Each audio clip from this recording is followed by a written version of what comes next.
Bora lá. A nossa segunda questão discursiva fala sobre educação para a diversidade, outro tema muito provável, e nós vamos focar aqui nessa questão nas práticas antirracistas, tá? Vamos lá. Vamos ver que a gente tem uma formulação diferente. Como é que a gente resolve uma formulação dessas? Olha só, aqui a gente já encontra um texto motivador. Então, sempre que houver texto motivador, bora sublinhar o tema. A gente já vai ler o texto motivador procurando sobre o que é que ele está falando. E aí, ó, a caneta novamente, porque a gente vai precisar sublinhar aquilo que a proposta já está indicando que é a temática. Fechou? Então, bora lá. Ó, o racismo é uma decorrência da própria estrutura social, ou seja, do modo normal com que se constroem as relações políticas, né? Com que se constituem as relações políticas, econômicas, jurídicas e até familiares, não sendo uma patologia social e nem um desarranjo institucional. Sua dimensão estrutural explica-se pelo fato de comportamentos individuais e processos institucionais derivarem de uma sociedade em que o racismo é parte de um processo social que ocorre pelas costas dos indivíduos e lhes parece legado pela tradição. Entender que o racismo é estrutural e não um ato isolado de um indivíduo ou de um grupo nos torna ainda mais responsáveis pelo combate ao racismo e aos racistas. Por mais que calar-se diante do racismo não faça do indivíduo moral e ou juridicamente culpado ou responsável, certamente o silêncio o torna ética e politicamente responsável pela manutenção do racismo. Por isso, a mudança da sociedade não se faz apenas com denúncias ou com repúdio moral do racismo. Depende, antes de tudo, da tomada de posturas e da adoção de práticas antirracistas. Olha aí o tema, né? A gente viu que o texto motivador já começa com a palavra-chave racismo. Ali no meio dele a gente viu a ideia do combate aos racistas, né? Ao racismo e aos racistas. E no final fala também na adoção de práticas antirracistas. Então a gente já encontrou o tema dentro do nosso texto motivador. Lembrando que o texto motivador é aquele que traz o recorte que a gente vai precisar utilizar para abordar os comandos que a banca trouxe. Então, a gente vai ter que ler os comandos à luz do texto motivador para encontrar o recorte que ela quer que a gente dê à resolução da nossa proposta. Beleza? Vamos ver, então, a segunda parte aqui do nosso tempo, que é que a banca trouxe para a gente. Olha só, aqui na segunda parte, o que é que aparece? Aparecem 3 tópicos. Então, nesse tema, a gente trouxe o texto motivador, né? E também 3 tópicos. Os tópicos são o quê?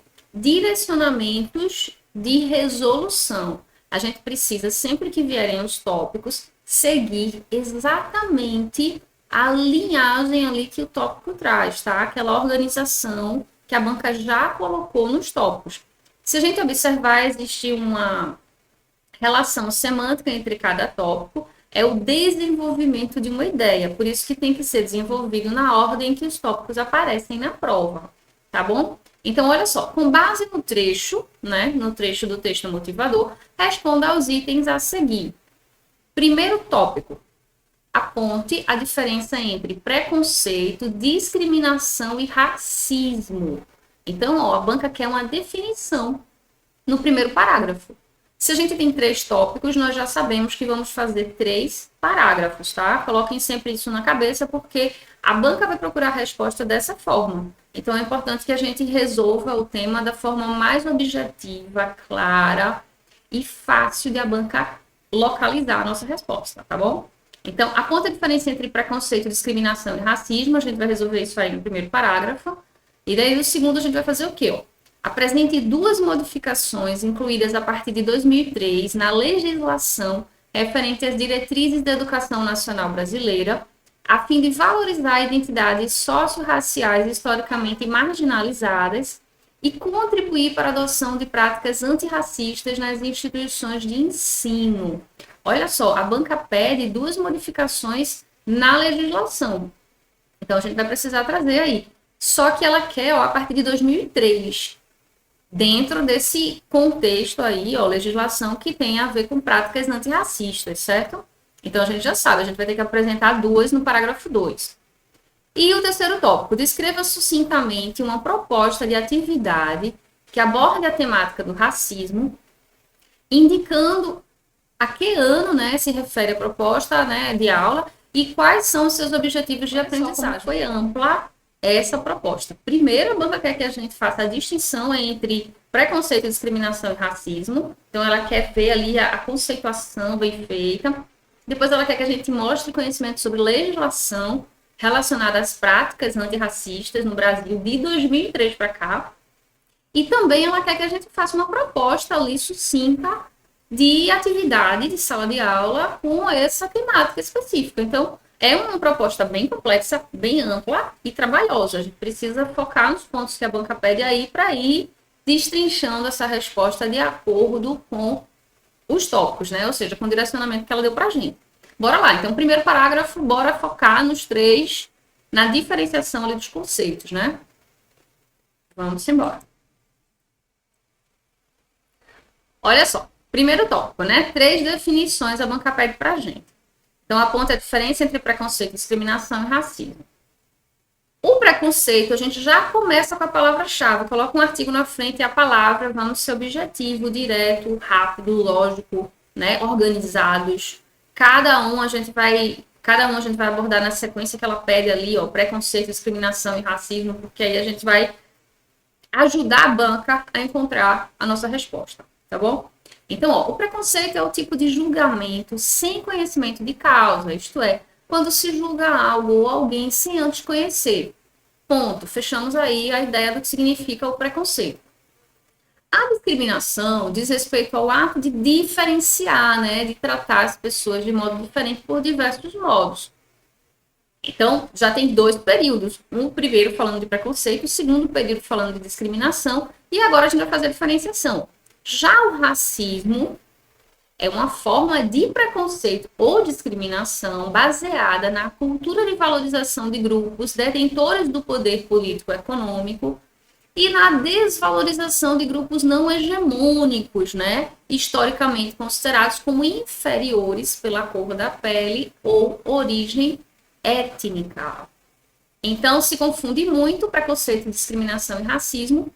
O racismo é um tipo de preconceito e discriminação, mas aqui a banca quer que a gente tenha clareza com relação ao que cada um, né, significa. E foi o que a gente fez dentro desse primeiro parágrafo, criamos aí em períodos diferentes, e aí eu chamo a atenção de vocês para isso. Nunca escrevam o parágrafo inteiro com apenas um ponto, tá? Porque as chances de a gente errar com as incoerência são muito grandes e a gente confunde a banca na resposta. A gente não pode pulverizar a resposta, a gente tem que concentrar a resposta ali da forma mais precisa e objetiva que a gente puder, para que a banca consiga entender e localizar. Ok? Então, temos aí nosso primeiro parágrafo, vamos agora para o segundo tópico.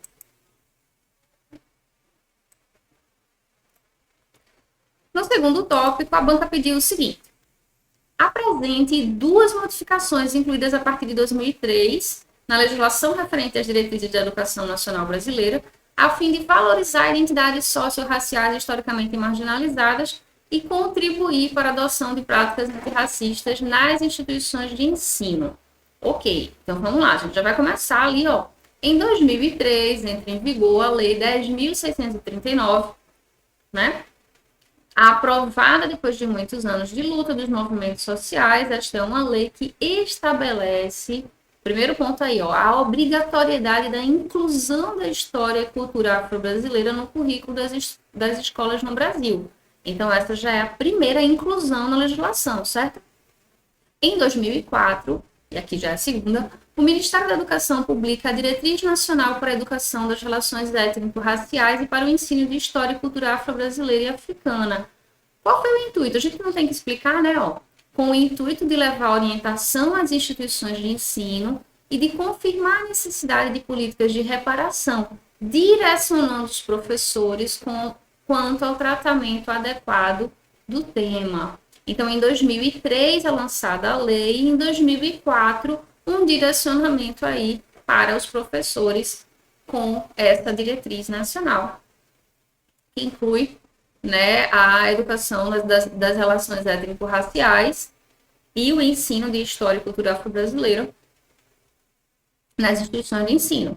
Beleza? Então, a gente colocou duas legislações dentro de períodos diferentes, conectadas do ponto de vista aí da ideia, né? Então, a gente semanticamente conseguiu unir as duas informações e a gente fez num parágrafo corrido. Beleza?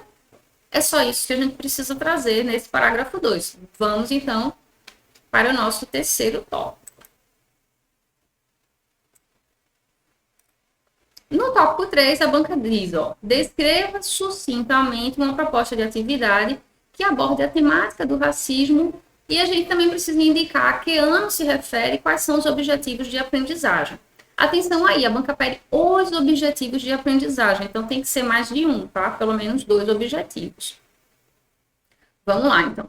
Em uma aula de 50 minutos para o 9º ano, por exemplo, é possível trabalhar a temática da herança do racismo no Brasil associada a conflitos do século XXI, como a questão do terrorismo, as pluralidades e diversidades identitárias e a pauta dos povos indígenas. Então, aqui a gente já colocou a temática do racismo dentro de uma proposta de aula para o 9º ano. Agora vamos falar dos objetivos. Aí, uma proposta de trabalho como esta pode contemplar a habilidade aí de história, e aqui a gente coloca o código, né? De acordo com a BNCC. E na sequência, os objetivos de aprendizagem da aula podem estar voltados para a percepção pelos alunos do racismo como um ato de desumanização do outro, e também para a noção de como a diversidade é um incômodo contemporâneo para a sociedade que tem homogeneizado os indivíduos e aniquilado as identidades. Então, aqui, esses são 2, né, possíveis objetivos de uma aula dessa, que faz o alinhamento entre a ideia do racismo e os conflitos que estão acontecendo agora no século XXI, beleza? Então, vamos ver aqui como é que ficaria a questão toda, tá? A questão geral, finalizada. O preconceito é o tipo de julgamento sem conhecimento de causa, isto é, quando se julga algo ou alguém sem antes conhecer. A discriminação diz respeito ao ato de diferenciar e tratar pessoas de modo diferente por diversos motivos.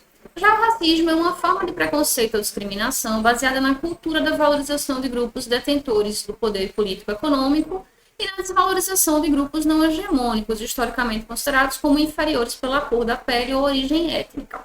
Em 2003, entra em vigor a Lei 10.639. Aprovada depois de muitos anos de luta dos movimentos sociais, esta é uma lei que estabelece a obrigatoriedade da inclusão da história da cultura afro-brasileira no currículo das escolas no Brasil. Em 2004, o Ministério da Educação publica a Diretriz Nacional para a Educação das Relações Étnico-Raciais e para o ensino de história e cultura afro-brasileira e africana, com o intuito de levar orientação às instituições de ensino e de confirmar a necessidade de políticas de reparação, direcionando os professores quanto ao tratamento adequado do tema. Em uma aula de 50 minutos para o 9º ano, por exemplo, é possível trabalhar a temática da herança do racismo no Brasil associada a conflitos do século XXI, como a questão do terrorismo, as pluralidades e diversidades identitárias e a pauta dos povos indígenas. Esta proposta de trabalho contempla a habilidade de história, né, que eu coloco aqui o código, presente na BNCC. Os objetivos de aprendizagem da aula são a percepção pelos alunos do racismo como um ato de desumanização do outro e a noção de como a diversidade é um incômodo contemporâneo para uma sociedade que busca homogeneizar os indivíduos e aniquilar identidades.